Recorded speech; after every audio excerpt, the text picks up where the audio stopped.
Hello students, good morning. As you know, we have completed our two part in this chapter.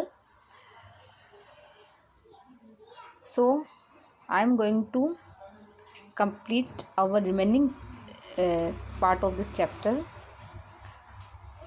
Chapter 2 in history, page number 112. बच्चों आपने previous में पढ़ा था कि किस तरह से अर्ली ह्यूमंस जो थे वो स्टार्टिंग की जो एजेस थी उनके बारे में पैलेयोलिथिक एज में किस तरह से वो थे, मेसोलिथिक एज में, न्योलिथिक में, पैलेयोलिथिक एज के अंदर किस तरह से वो लोग धीरे धीरे से डिस्कवरी की उन्होंने, जैसे फायर की, और किस तरह से वो नॉमेडिक लाइफ से एक जगह रहने लगे, उन्होंने फूड पकाना सीखा। बहुत सी चीज़ें हमने ये इस एज पैलेयोलिथिक एज में देखा कि धीरे धीरे इंसान ने इवोल्यूशन पीरियड हुआ, कैसे हुआ।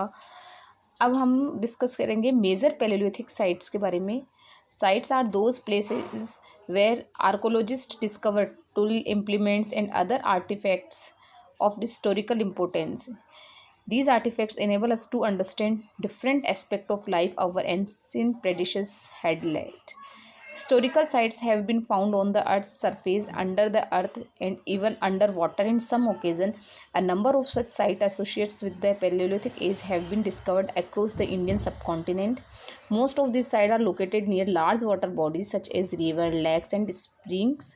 Another striking feature of these sites is that they are located in area where stones are available in plenty. The reason is that the Paleolithic people use stone to make different type of tools for hunting and food gathering.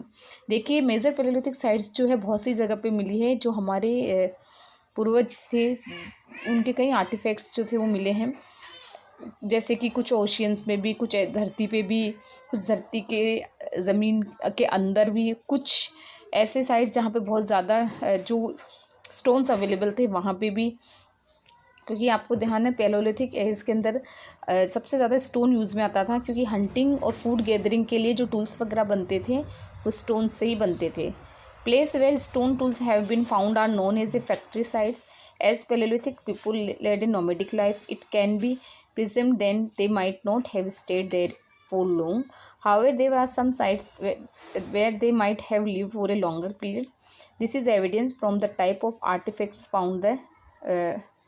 Found there which include. देखिए, पहले पैलेयोलिथिक के जो शुरुआती समय था वहाँ जो आदि मानव था नॉमेडिक लाइफ जी रहा था, लेकिन धीरे धीरे कुछ ऐसे आर्टिफैक्ट्स भी मिले हैं जिनसे ये पता लगता है कि इन्होंने कई टाइम तक रुक के भी अपनी लाइफ स्पेंड की है एक जगह पे। Hunsgi in Karnataka is situated in the Shorapur Doab.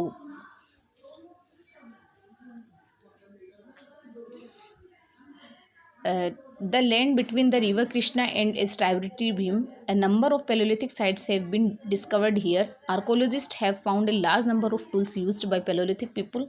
The region has several springs, which possibly supplied water. During the dry season, people camped near water sources and hunted large animals that came for a drink. They spread out over a region during the wet season and depended more on edible plants and small prey.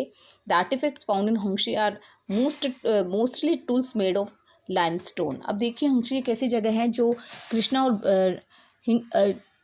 Krishna और भीम जो है उसके बीच में है, Krishna river में। A number of बहुत सी ऐसी पैलेयोलिथिक sites हैं जहाँ पे वहाँ आर्टिफैक्ट्स मिले हैं कि जब ड्राई सीज़न होता था तो जो वो लोगों का रहने का नॉमेडिक लाइफ छोड़ के उन्होंने वो लोग वहाँ रहे भी हैं, क्योंकि जब ड्राई सीज़न होता था तो बहुत से एनिमल्स जो थे वो पानी पीने के लिए वहाँ आते थे और वो लोग उनकी हंटिंग करते थे। और आर्टिफैक्ट्स जो है कई ये चीज़ बताते हैं। उनके पास जो टूल्स मिले हैं वो लाइमस्टोन के भी मिले हैं। Not only stone tools but also the object and structure they used for other purpose. Such sites are called habitation cum factory sites. Most of these sites associated with the Paleolithic people are rock shelter and caves. People might have chosen these places for the purpose of habitation because they could protect them from heat, rain, and wind. Such as places also protected them from wild animals. Most of these rock shelters and caves have been found near the Vindhya in the Deccan Plateau region lying close the Narmada Valley. अब ये है कि केवल नहीं, stone तुलसी कई ऐसी objects भी मिले हैं, जो कई ऐसी साइट्स भी मिली है जो हैबिटेशन के लिए थी, क्योंकि वहाँ पे जो लोग थे वो रॉक शेल्टर एंड केव्स में गुफाएं मिली हैं। पीपुल जो थे वो हैबिटेशन के लिए, मोस्टली वो पर्पस भी है उनका, जो अपने आप को इस तरह से उन्होंने अपने आप को आश्रय दिया कि जिससे वो हीट, रैन और गर्म हवाओं से, ठंडी हवाओं से अपने आप को बचा सके, जंगली जानवरों से अपने आप को प्रोटेक्ट कर सके। ज़्यादातर ऐसे शेल्टर्स और केव्स जो है विंध्या और दक्कन प्लेटो रीजन में मिले हैं, नर्मदा वैली के क्लोज। और some important palaeolithic sites in India में इंक्लूड मिर्ज़ापुर यूपी में है, भीमबेटका मध्य प्रदेश में है, पुणे, चिक्की नेवासा में, बोरी महाराष्ट्र में, कुर्नूल आंध्र प्रदेश में और हुंची कर्नाटका में भी है। कुछ ऐसी साइट्स मिली है। अब आज हम सिर्फ मेजर पैलोलिथिक साइट्स के बारे में पढ़ेंगे। कल हम मेसोलिथिक एज के बारे में डिस्कस करेंगे। देन आपको चैप्टर रीड करना है और इससे रिलेटेड जो बातें आपको समझानी थी वो यही थी कि स्टोन एज में जो है पैलोलिथिक, मेसोलिथिक, नियोलिथिक और चालकोलिथिक 4 एजेस में से डिवाइडेड किया गया है। हम अभी पैलोलिथिक एज के बारे में पढ़ रहे हैं, कैसे धीरे धीरे से डिस्कवरीज जो हुई, फायर की डिस्कवरी हुई, कैसे नोमैडिक लाइफ से हमारे जो आदि मानव थे वो कैसे एक जगह टिक के रहने लगे। कई आर्टिफैक्ट्स ऐसे भी मिले जिसमें बहुत सारे टूल्स ऐसे मिले हैं कि जो ज़्यादातर स्टोन यूज़ में लिया जाता था इस पैलोलिथिक एज में। So students, thanks for watching this video.